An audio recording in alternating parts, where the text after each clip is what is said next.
Hi, in this video, we'll guide you through integrating the PhonePe payment gateway into your website using APIs. First, let's quickly understand what an API is. API stands for Application Programming Interface. Think of it as a digital translator that lets systems talk to each other automatically. For this integration, we have two environments. The sandbox, which is the UAT for testing your code and flows, and the production environment, which is your live system where actual payments happen. Integrating PhonePe payment gateway has three simple steps. Step 1. Generating the authorization token. Step 2. Creating the payment. And Step 3. Checking the payment status. We will now demonstrate these steps using Postman for the sandbox environment. Let's start with the first step of integration, generating the authorization token. In this step, you will authenticate and get your secure access token. This token is like a temporary ID card. It's mandatory and must be included in every single API call you make afterward. As you can see here in the environment section, the HTTP method to call this API is post.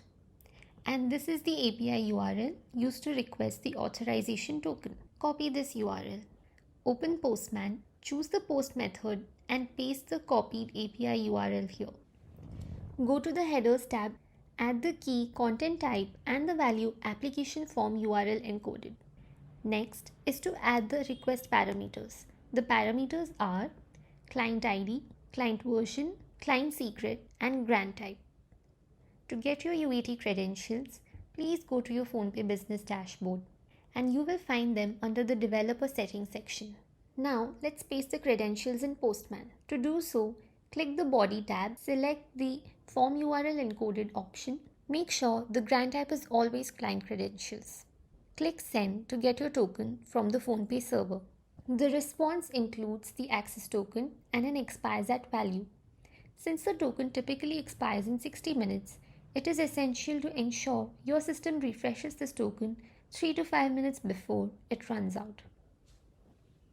We will move on to the second step, which is to create the payment request. Now that we have the access token, let's start a payment. We'll use another post request in Postman, pasting the UAT API URL for initiating the payments.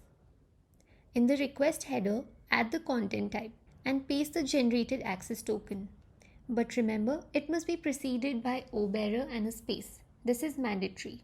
Before we enter the data, let's understand the key parameters required for this request. First, a unique merchant order ID generated by your system for this specific transaction.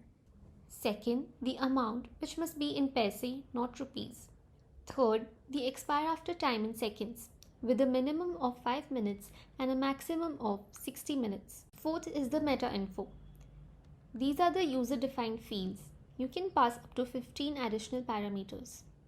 It is mandatory to keep the parameter names UDF1, UDF2, etc.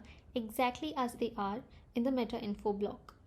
Renaming these key values will result in a production error. Fifth, the mandatory payment flow type as PG checkout. And finally, the redirect URL, which is the page the user goes to after payment. Now, let's add these parameters to our request. With your request ready, click send. The response will give you a PhonePe order ID and a secure redirect URL, the actual payment link. You must redirect the user to this URL. To start accepting payments using PhonePe's pay page, you need to include the PhonePe checkout script into your checkout page. This script helps show the payment page to users and supports two ways of opening it. Iframe, where the pay page opens within your website. Redirect mode, where the user is redirected to a new page. Use these functions in your checkout flow as per your payment experience requirement. To test a successful flow, we will initiate a test transaction using net banking. Let's select the bank and click submit. Once successful, the user is automatically sent to your provided redirect URL. In this demo, we have given business.phonepay.com as the redirect URL, and hence after the transaction is successful, the page is redirected to business.phonepay.com. And now the final step is to verify the payment status. Finally, let's check the transaction status. Here to check the status of the payment, we have two ways. Through webhook with order status API. Webhooks are nothing but server-to-server calls that notify you automatically about key events like payment completion or refund status. In case the webhook responses are not received, then you can manually check the status. We will be covering webhooks in our forthcoming videos. For now, in this demo, we will manually check the status with order status API. Create a new request in Postman and select the get method. Paste the status API URL and replace the placeholder with the exact merchant order ID you are checking. As always, pass your content type and authorization token in the header, prefixed with O bearer and a space. Click send. The response will provide the final status of the order along with other details, which you can use to give the user the necessary confirmation on your website. By following these steps in the sandbox environment, you can fully test your payment flow. As we have demonstrated this in UAT, to switch to production, you simply need to replace the sandbox API URLs with the production URLs and swap your UAT credentials with your production credentials. And that's it, you are done. If you face any issues during the integration or have any queries, please raise a ticket through your PhonePe business dashboard and we'll be happy to help you. Thank you for watching.